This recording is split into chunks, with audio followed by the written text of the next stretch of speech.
A primary theme that I have in my own personal life, and of course I bring it with me as I work as a therapist, is the theme of finding meaning in life.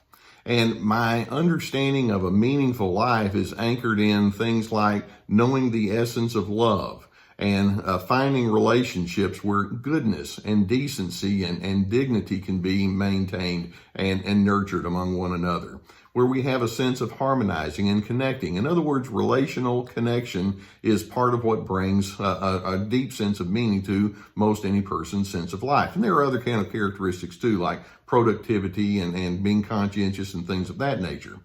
When you're dealing with a narcissistic person, how much of that seems to come right up to the forefront? It's like, not so much. Narcissists aren't really looking for harmony or connection or ways to build bridges to another person's heart and mind. Narcissists tend to be very divisive in the way that they engage with you. You kind of get the sense that there's a you versus me mentality as opposed to a mindset that says, how can you and I blend well? Now, when you have that blending and connecting and harmonizing sense of finding meaning, there are certain characteristics that tend to come along with that. Let me just kind of run through a few thoughts on that with you. You know, harmonizing or connecting people emphasize things like good listening. Let me hear what you have to say. There's a sense of open-mindedness. It says, I don't have the corner of the market on all truth, and I know that you have some thoughts. Tell me about that. And so they bring attitudes or ideas to the equation with them that says things like, I don't have to have the final word here. I want you to feel like you have the ability to speak into our issues. I know that I'm fallible, or I just don't always have everything that in my arsenal that's going to lead me to perfect conclusions. I want to know more about you. I'm curious. I'm eager to learn and to be stretched. Sometimes I get stuck in a groove, and if you have some things that can get me out of my groove, more power to you. Let's talk about it. And as a result, these connecting kind of people tend to be affirming. I've got my interpretations, but I want to hear your interpretations. I like having you in my life so that I can hear from you. Or I want to be respected, but I know you want to be respected. Let's see if we can figure out how to make that a two-way street. That's what connectors do. Now, I don't think that you're going to get a whole lot of that from that narcissistic individual. When you engage with narcissists, you get the idea really quickly that they're over there thinking, okay, who's in charge here? And it's like, well, do we have to say who's in charge? It doesn't have to be that way. Understand, though, narcissists are developing assets, and you would be an asset to them. They're not developing relationships. They're not developing connections. They want to figure out how to conquer you and how to control you. They don't bring people together. They've got this notion that says, I have to be head and shoulders above everyone else. And so instead of being a harmonizer, it's like you need to know where your place is in my world. And it creates a mindset that ultimately leads to a feeling of division. It's that narcissist with their ideas and preferences, and then everybody else. And because of that, there's certain key attitudes or behaviors that you'll see emanating from that narcissist. And I want you to be aware of some of these so that you can understand what their divisive tendencies are all about.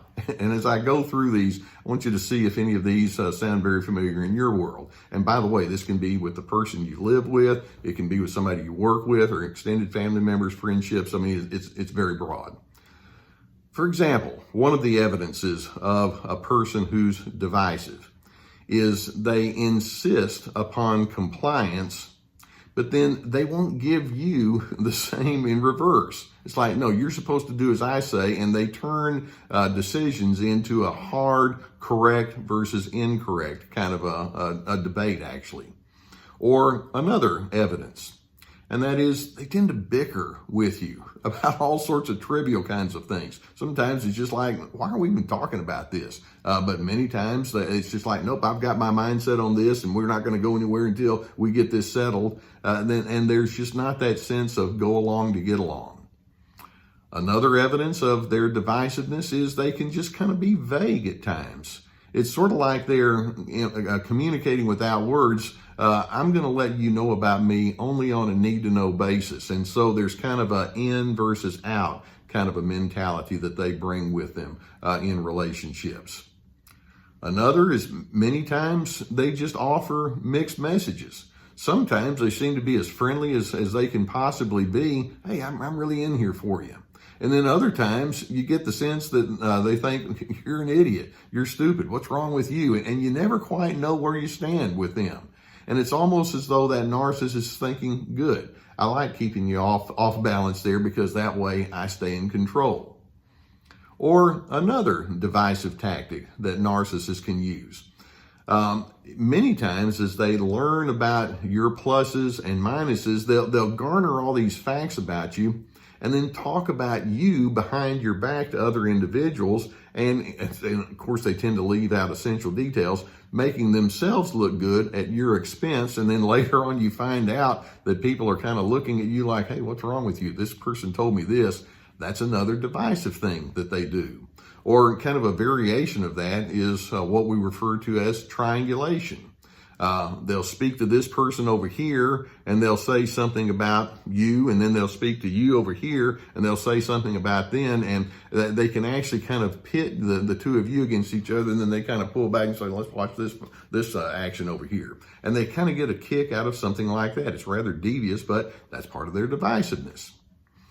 Many times, another example of their divisiveness is you might just talk about simple plans or procedures about how you're going to manage things, and then they just go straight into the advice-giving mode that you don't need. We call that criticism, by the way. And then when you don't go along with whatever this unsolicited advice was, they get angry at you. And then they start criticizing and griping about how uncooperative you are. That's the way it works. Another way that they can create divisiveness is many messages of devaluation. You know, the old quintessential question, what's wrong with you? Or you're so difficult. Or here's one, here, give me that, I'll take care of it.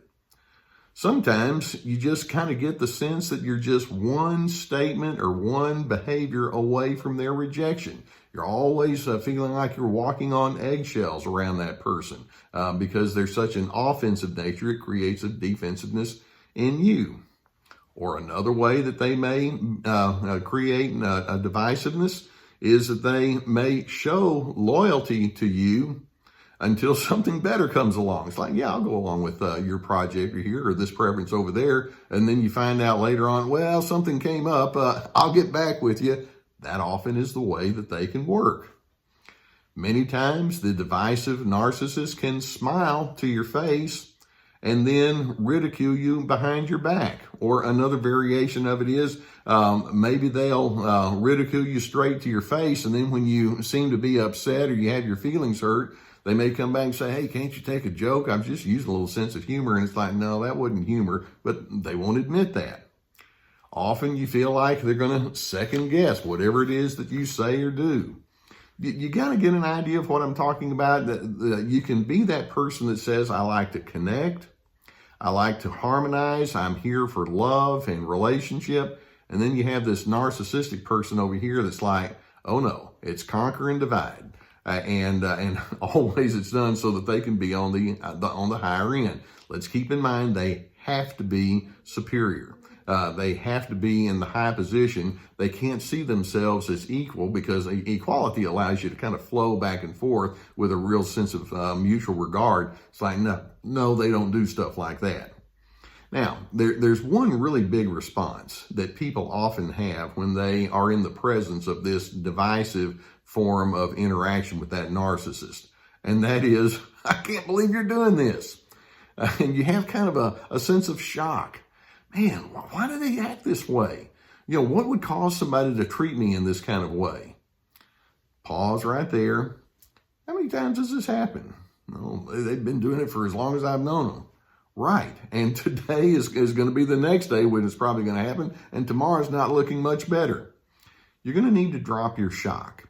Because you're a connecting kind of person, you wish that others could go along with you. But let's just acknowledge it's just not what narcissists do. And so rather than responding with, I can't believe this is happening, Let's make room for the fact that this is how they're going to approach you. Therefore, you're going to have to adjust to them, knowing that they're not going to adjust back to you. And part of, because first of all, they're wanting to step all over your confidence. They want to make you look foolish. So as you respond to them without shock, let's go with these thoughts. Knowing that they're going to be divisive, you want to just try to avoid them when possible, particularly when it requires a certain amount of coordination or mutual regard. These are not people that you can have good connections with. Just factor that in up front. When you are required to interact with them, and again, home, friendships, work, do what you're required to do, but then adjust your expectations. If they're going to just be difficult and contrarian, so be it. Do what you need to do anyway. And when they try to superimpose their mandates or they give you judgments, stick to your plan anyway. And if they judge you, they judge you. If they act in sabotaging ways, they act in sabotaging ways. But let's close with this one really large thought. And that is, you're a free person. That means you get to choose for yourself.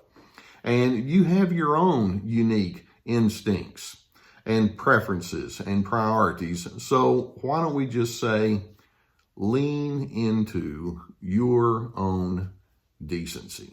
The divisive narcissist will say, you're no good. Okay, I'm leaning into my decency anyway.